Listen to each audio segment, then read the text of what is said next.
Hey, how's it going? My name is Nick Nguyen and I am a honorary reporter with the Korean Cultural Center located in Ottawa, Canada. And so in today's video, I had the special opportunity to meet with a Canadian war veteran who participated and served during the Korean War during the 1950s. And every year, the Korean Embassy and the KCC honors and celebrates for the veterans and for those who served the country during this time of the year. And without further ado, let's get straight into the interview.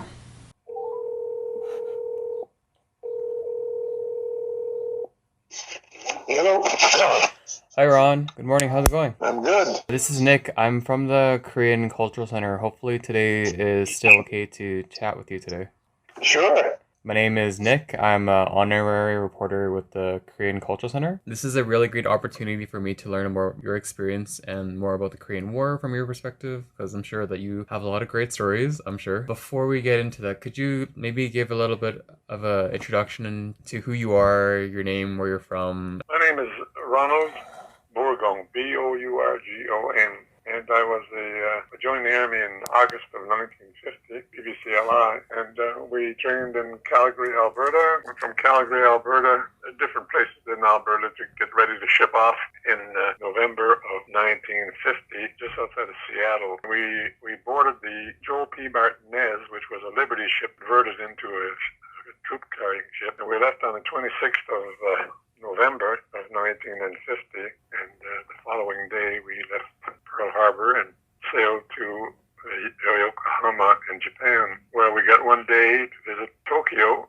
and then the following day we boarded the ship again and off to Korea, and we arrived in Korea on December of 22 of 1950. And so, Ron, when you and everyone else came to Korea, did you guys receive any training? Did you stay in a specific kind of training facility? What did that kind of look like for you guys? From there, they put us into an abandoned school in Busan, Oh, wow. and we stayed there for a few days until we transferred to Miryang for further training before we went into the lines. While we were in Busan, the enemy, the Chinese and the North Koreans were about 35 miles north of Busan, and so they were pretty close, and they wanted us to get in there as soon as we could to help out. Yeah. Anyway, we moved to Miryang, along the Miryang River, about, I guess, around 40 miles, no, maybe 35 miles north. I would be the east of Korea, and we started training there. We were there until February the 17th, when Colonel Jim Stone organized a parade on the banks of the Miryang River. Told us that we're going into the lines the following day, which we did. It definitely does sound like you guys were just thrown into the fields right away, hey? In terms of your frontline experience in the day-to-day, what did that kind of look like? What were the environments, the challenges that you can maybe speak of? When we got off, the truck started running down, and we're not running, but kind of like a serpent, following the rice paddies, on top of the rice paddies, not stepping on anything. Everything was cold and icy, and it was really cold in February. Yeah. And we came upon about 85 American soldiers that had been caught during the night and had not put enough guards on duty, and they were chased all over the area as we walked, and I started counting them, and all their clothes had been taken. They were laying on both sides of the rice paddies and frozen solid, but of course deceased. And I think that was the one and the only day that I was really scared. Yeah. I mean, they kept calling me on the radio, like they would call and waiting for me to reply, and I kept replying the call letters rather than answering my call letters. And finally they sent someone down running, another corporal. And he said, "What's the matter with?" I says, "Look around you. That's what's the matter." I said, "I've never seen anything like this in my life." So kind of settled down a bit, and we proceeded through the village. Yeah. And it started to snow. Then, in about an hour later, it started to rain, or freezing rain. It's crazy that's only been the first couple of days. I'm sure that you've been there for a couple of years too, right? So you've probably seen things I beyond. still remember them. Yeah. Yeah, I remember. I have vivid memories. Oh God, I had nightmares. Still have nightmares of that.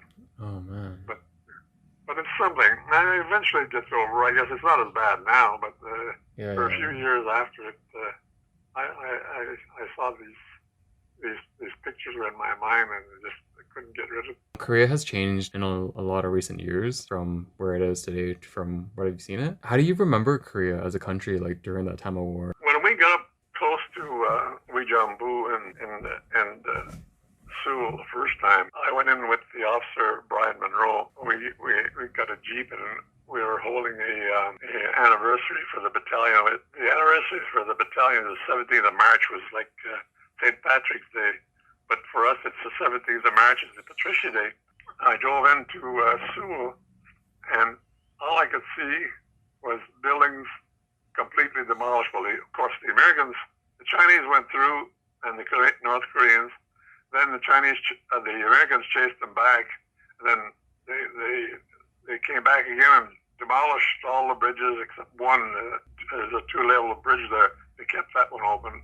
Back and forth. Anyway, we went in that day. The only thing we could see was wires all over the place and demolished buildings. There was nothing there except one place where the police had a stone building, one story, but it was brick and stone rather than just wood and whatever they used for building in those days. Yeah. And that all stayed in my mind. It was there was nothing. It was just like if an atomic bomb had fallen there. There was nothing. People were walking around looking for food. We would get warm food when we were out of the line and in a rest area, and or people would come and try to get some of the food from us there. It was a terrible thing to see. Yeah. But then when I went back in 2001,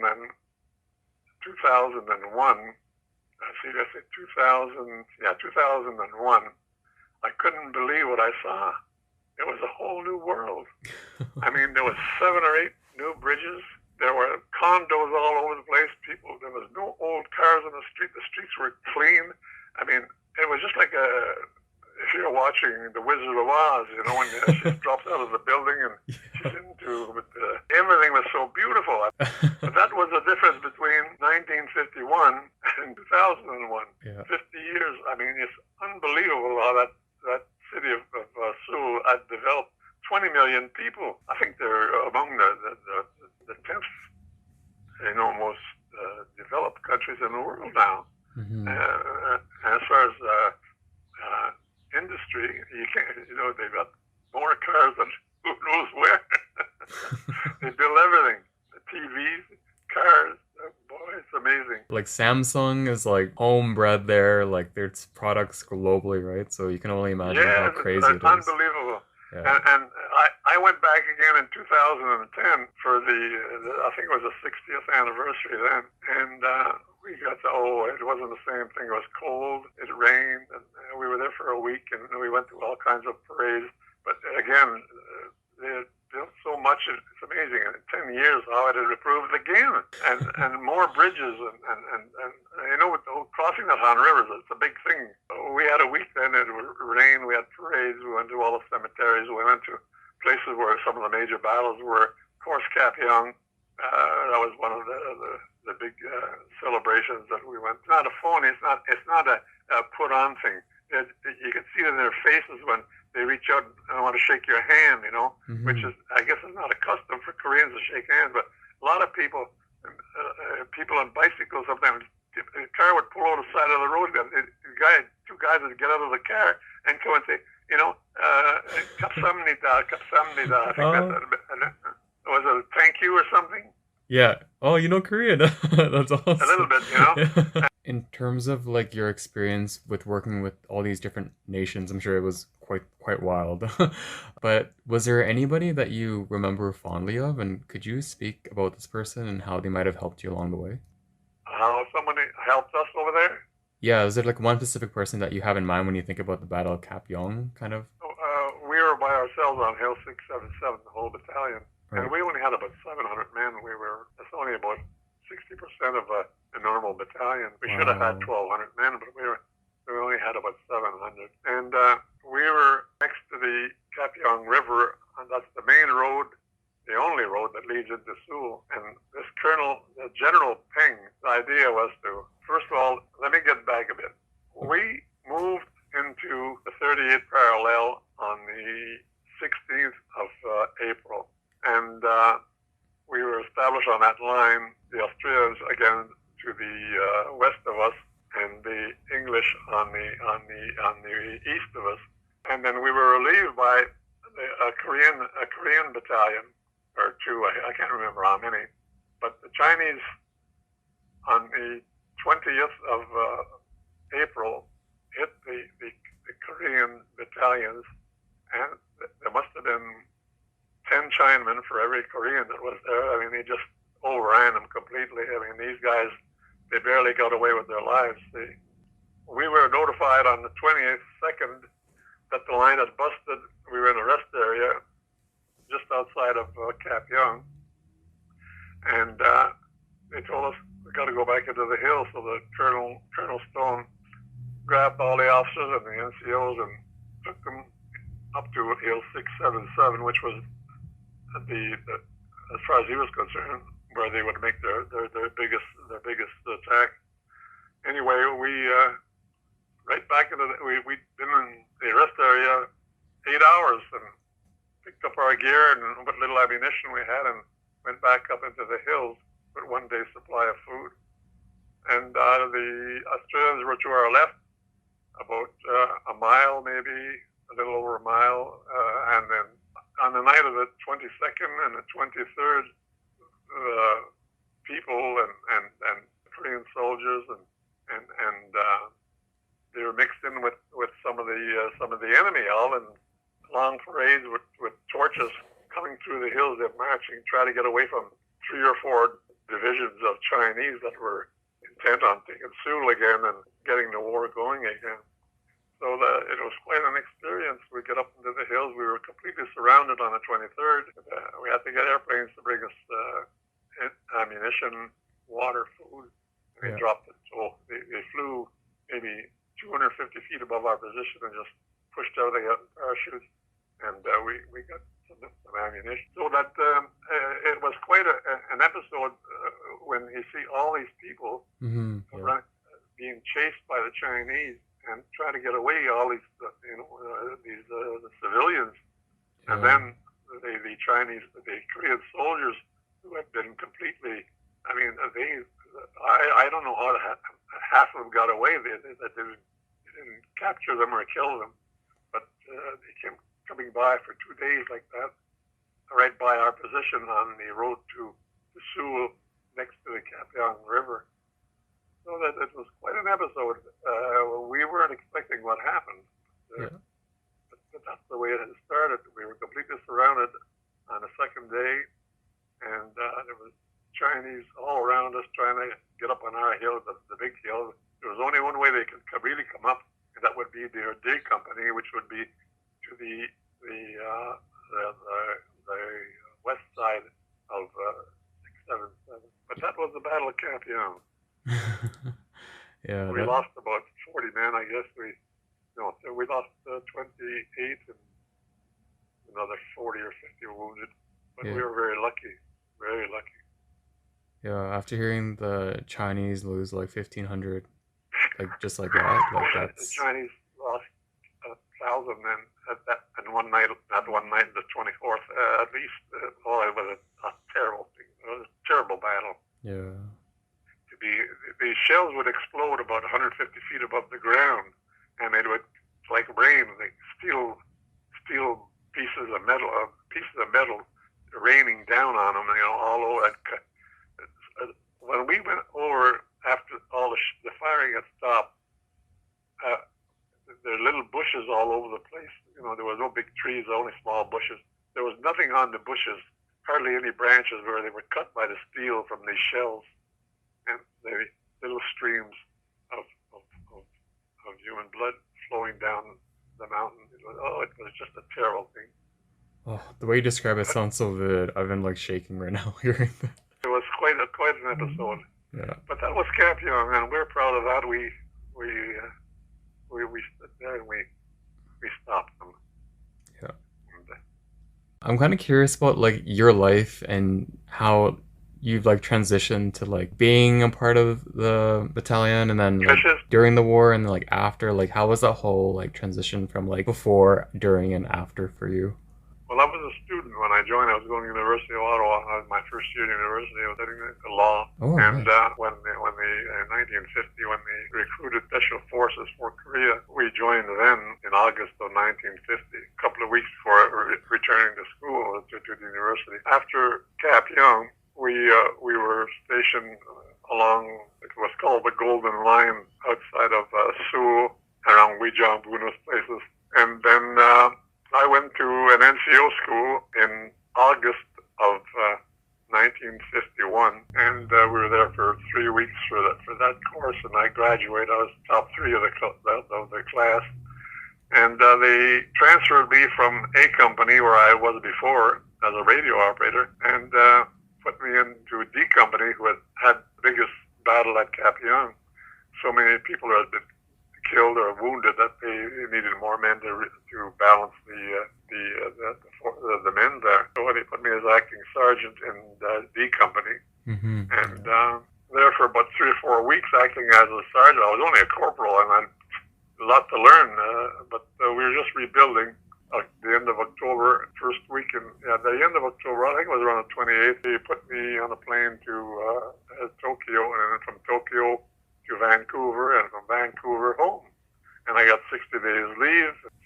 October of 1953, they offered me my release, and I took it, and went back to work in civilian life. I went back to school 3 years later, 2 years, no, 18, well, yeah, about 2.5 years, and finally got my degree in law, LLB. Well, it was a strange thing. You see, I had taken the course in Ontario, Yeah. and then I did a year in Chicago where I wanted to finish the schooling, so I went to the University of it was University in Chicago, Yeah. LaSalle Extension University, and finished my year there. But then when I got back to Canada, I had to go back. They wanted me to go back to school for 1 year, and then I had to article. An article is when you have to learn the procedures before you became a lawyer. So I didn't want to go back to school, so I went and did it at the University of Ottawa. Yeah. And after a year of that, I was tired of it. I said, I got my degree, but I never registered as a lawyer. I worked in an office in Montreal, which is another province. Again, I would have to spend another year there Doing more to get my degree. That's... So anyway, I worked in an office in Montreal for about 11 months with a couple of friends of mine who are lawyers, and I did all the paperwork. And the same thing is legal, but except that I didn't have my license then. Yeah. But then finally I got the license, and then I worked at it for about 2.5 years. And Awesome. No, Ron, that sounds like a really great story. I really do appreciate the time. when we're in person, it's easy. It's easier to, and more things come into the picture and you can get more detail, you know. Yeah. But a lot of the details are not very pleasant, Yeah. and not very nice to even talk about, Yeah. because what you see, people being shot and dead bodies, and nobody wants to hear about that. I mean, it's a terrible thing. Yeah. And so I like, if I talk with anyone, I discuss and give them my idea of what happened with me while I was in Korea. Yeah. I try to keep that down to a minimum because I don't like to bring that up. I really did learn a lot in terms of your experience. Like for me, I've never knew about Korean history and kind of like the war, and to your extent of detail, like I think I've learned a lot. I really do appreciate your time and again your service to Canada and Korea. Like that's really awesome. And with that, we'll sign off. But yeah, awesome. No, thanks so much, Ron, for your time. I You're really welcome, do pal. appreciate everything. But I hope you have a great day, and I know the KCC, the Korean Culture Center, having an event pretty soon. So hopefully that you have a great time there as well. Well, we're going to be celebrating on the 21st again the Battle of Cap Young and Yeah. things in Ottawa, and I will be reading the prayer that we say when we all get together, the veterans. I look forward to it. If I'm in shape, I will be there on 21st of this June. All right, Nick, take it easy. Yeah, thanks so much, Ron. Have a good Good one. luck with your project. Awesome, thanks so much. If I can help you again, call me, please. Oh, will do. Thanks so much, Ron. I appreciate it. Bye-bye. Bye-bye. Alright, so I hope you guys enjoyed our interview. My interview with Ron was such a fun interview. It was very, very introspective, very interesting, and very insightful.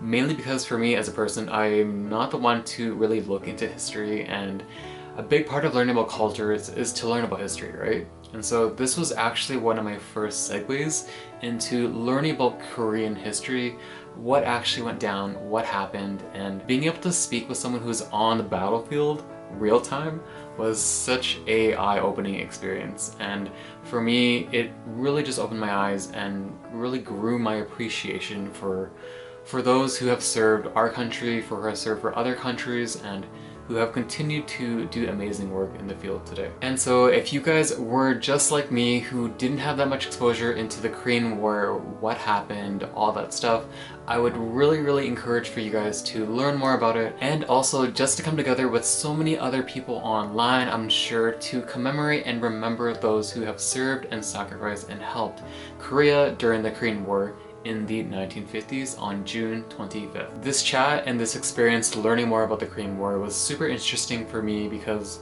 you know, for someone who was born and raised in Canada and learning about history, war through my textbooks, I think only gives me a glimpse of what it actually kind of looks like and what it actually means.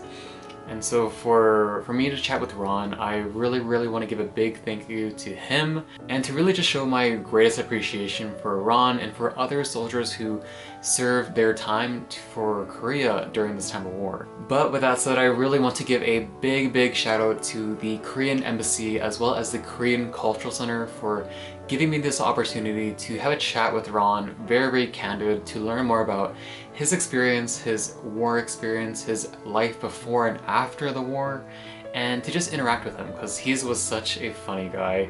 I'm sure that anybody who has spoken with him in the past about the Korean War has probably felt the same as well, so big thank you to those as well.